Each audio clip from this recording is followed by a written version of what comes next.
Você com certeza conhece a famosa obra Epopeia de Gilgamesh e a Ilíada e Odisseia, né, que também são chamadas de epopeias gregas. Mas você já ouviu falar em uma epopeia de um país da África? Hoje você vai conhecer uma.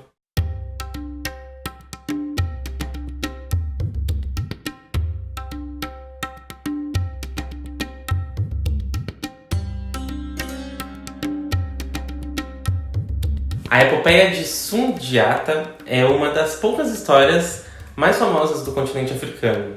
Isso porque, além de as histórias serem passadas adiante pela tradição oral, né, elas quase nunca receberam versões escritas, né, séculos depois, como aconteceu na Europa ou na Ásia. Na África, as histórias permaneciam na memória e na boca do povo, mas não no papel, né? Então, tanto é que aqui na página, né, aqui nos leituráveis, eu só consegui trazer 2 ou 3 livros do período da antiguidade do continente africano. Hoje nós vamos conhecer uma história que foi transcrita no século XIII na região do Mali.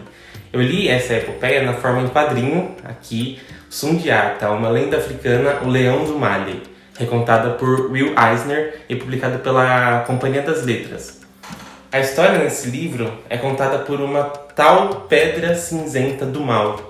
Ela narra que muito tempo atrás, o Mali tinha um rei muito bom, mas um tanto negligente. Do outro lado, existia um terrível vilão que queria derrotar e conquistar todas as terras à sua volta, e seu nome era Sumanguru.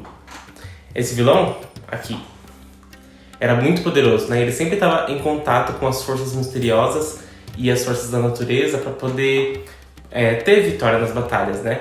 E por isso ele rejeitou a ajuda mágica da Pedra Cinzenta do Mal, quando ela se ofereceu para ajudar ele.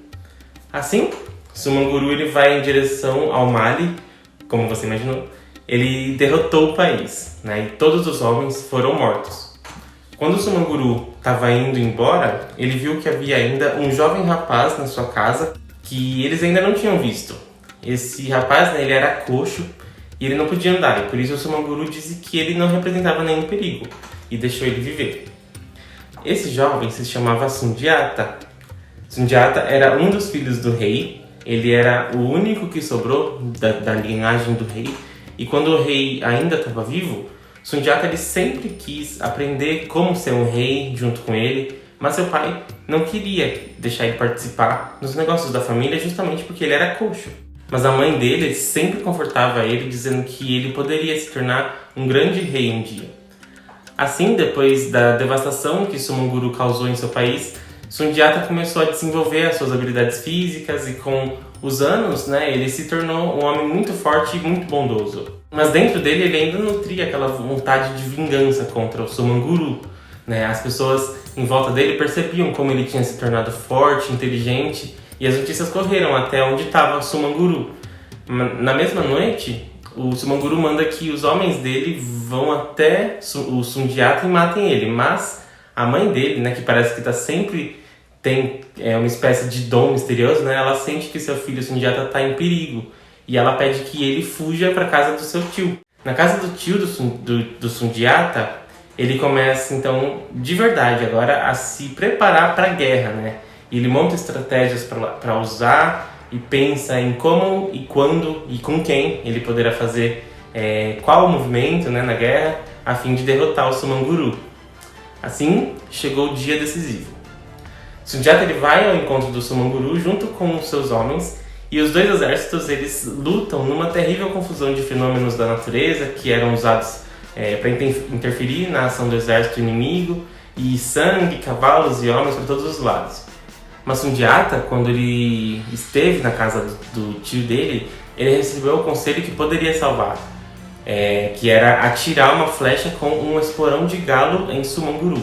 Quando ele recebe essa flechada, ele tenta invocar de novo os poderes da natureza, mas ele percebe que eles se foram.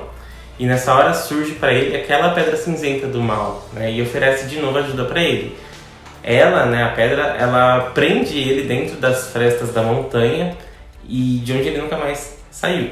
E Sundiata, assim, ele venceu a guerra e tornou-se o grande líder do Império do Mali.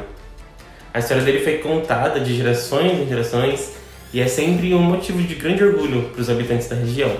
Eu preferi ler nessa versão em quadrinhos justamente porque era um texto mais complexo, né? Que foi recontado de uma forma mais leve, mais tranquila e mais acessível. Mas existem outras versões em inglês, né, e mais completas, e que eu vou disponibilizar para compra nos links da descrição. Espero que vocês tenham gostado dessa história e nos vemos no próximo vídeo.